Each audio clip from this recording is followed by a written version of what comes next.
सर्वांना श्री स्वामी समर्थ. तर सकाळी लवकर उठून सुंदर अशी देवपूजा झाली आणि नंतर चहा वगैरे बनवून घेतला. देवपूजा वगैरे झाली, चहा वगैरे आमचा बनवून झाला. त्याच्यानंतर लगेच स्वयंपाकाला लागली. तर आधी नाश्त्यामध्ये मी जे काही छोले असतात आपले छोटेवाले, ते छोटे हरभरे भिजत टाकलेले होते. साईडला उसळ वगैरे बनवून घेतली.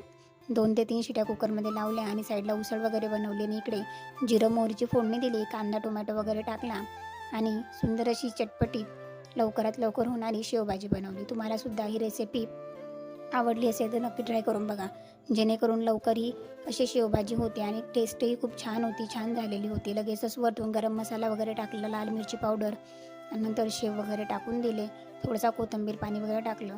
शेव वगैरे टाकून झाल्याच्यानंतर लगेचच पोळ्या वगैरे बनवून झाल्या. इकडे नाश्ता आमचा रेडी होता. नाश्ता वगैरे आहुंना दिला, तोपर्यंत पोळ्या वगैरे बनवून झाल्या आणि असा होता माझा आजचा दिवस. तुमचा दिवस कसा गेला नक्की कॉमेंट सेक्शनमध्ये सांगा. चॅनलवर नवीन असाल तर चॅनलला सबस्क्राईब करा, जेणेकरून तुम्हाला डेली ब्लॉग्स बघता येईल. थँक्यू.